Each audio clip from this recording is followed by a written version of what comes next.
Hello and welcome to Camp, the Catholic Audiobook in a Month podcast. My name is William Wilson, and today is day 9 of The Little Way of Spiritual Childhood by Father Gabriel Martin.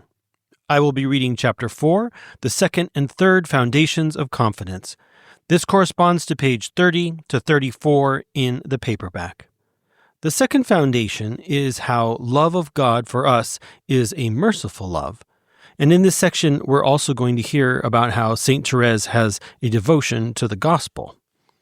The third foundation is that of justice, and it focuses on how justice rewards good as well as punishes evil, how justice takes into account our good intentions, and how it's the justice of a father.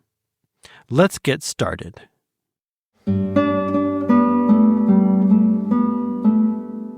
Second foundation of confidence, infinite mercy. Yes, it is true, someone will say, the goodness of God is immense, and one can understand saints having boundless confidence in him because they are saints. But I, who am so destitute of virtues and merits, so full of imperfections, I shall never be able to share their confidence. I am too miserable. Too miserable.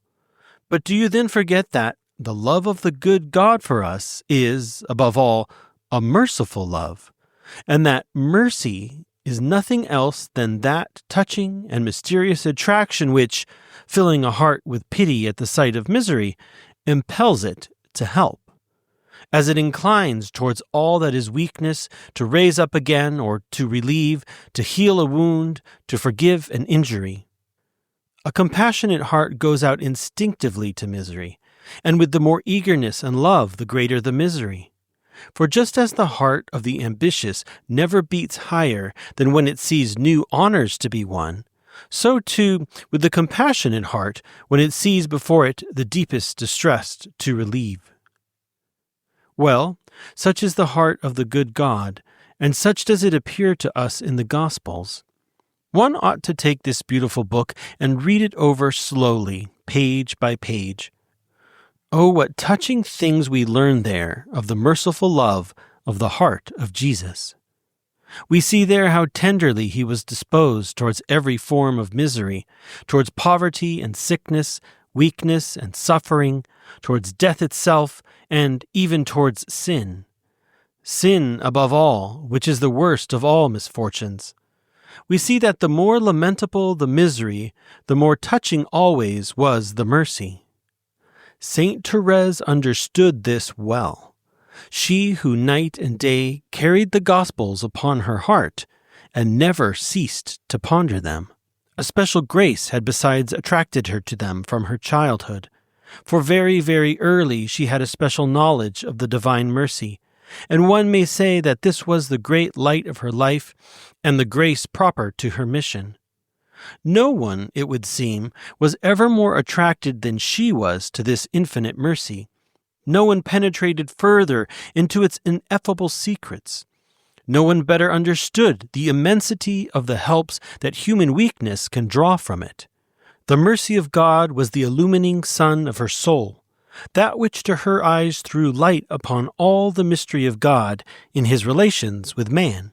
It was by its light and in this ineffable mirror that she contemplated the other divine attributes, and seen by this light, all appeared to her radiant with love. From thence came the inspiring thought of her spirituality. From thence came forth all her little doctrine. We know in what that consists.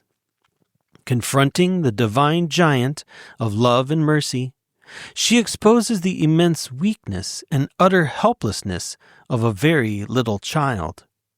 And in a transport of irresistible confidence, she throws him into the arms of mercy, in order through mercy to surrender him wholly to all the love, to all the goodness, to all the wisdom, to all the power of God. We can judge from that of the role of divine mercy in The Little Way, and of the idea which it is fitting we should form of it, and of the confidence we must place in it. The life of a little soul in heaven and on earth should be understood as an unceasing hymn of love to the praise of mercy, She, more than any other, is made to sing eternally the mercies of the Lord.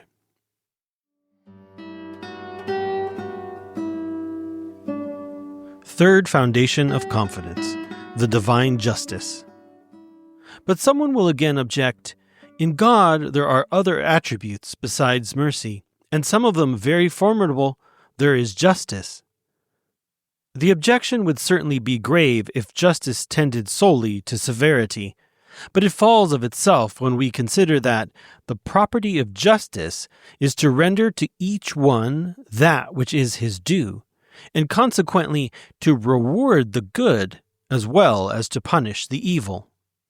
Moreover, justice, to be equitable, must take into account good intentions, and also circumstances which lessen the responsibility no less than those which increase it. Now, there is in man so much of natural weakness, and original sin has added thereto so much of corruption, that before chastising him for his misdeeds, God, through a sentiment of justice, begins always by considering his profound misery. But he cannot look upon that without being moved to pity, and so it comes about that his justice itself excites his mercy. This it is which explains the very different manner in which he dealt with sin in the angels and in man, and how the same justice which, in presence of the sin of the angels, immediately delved out the abysses of hell, in face of the sin of Adam, began by opening abysses of love in the redemption. And so it is because he is just that the good God is compassionate and full of gentleness, slow to punish and abounding in mercy. For he knoweth our frailty, he remembereth that we are but dust.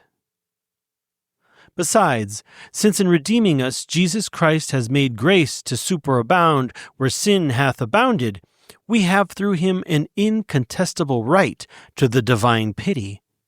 Since he has paid, and far more than paid, all our debts, it is no longer through mercy alone, but through justice that the good God grants us pardon.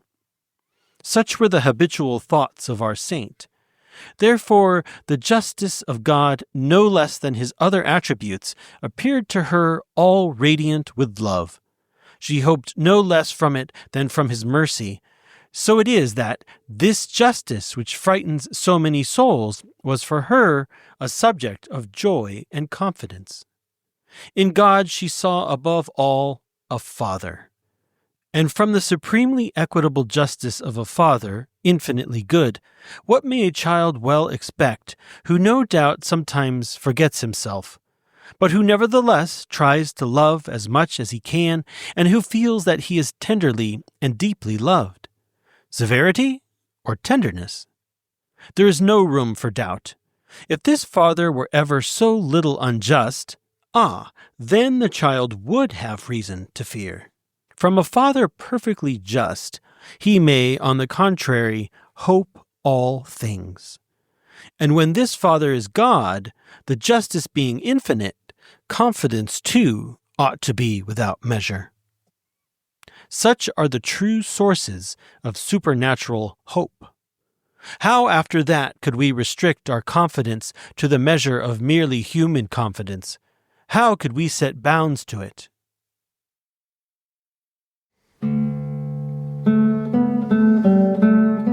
That's all for today. I hope you enjoyed the reading.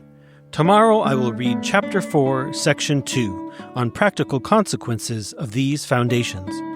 If you have enjoyed today's podcast, please subscribe, rate, share, and help us grow. Also, please check out oratebooks.com, now featuring a short method of mental prayer in just 72 pages. Father Ridolfi provides a sure method for practicing Catholic meditation and mental prayer, available as a free PDF or in paperback. That's oratebooks.com. To learn more about us and for past episodes, please visit camp.fm. Thanks for listening, and I'll see you tomorrow.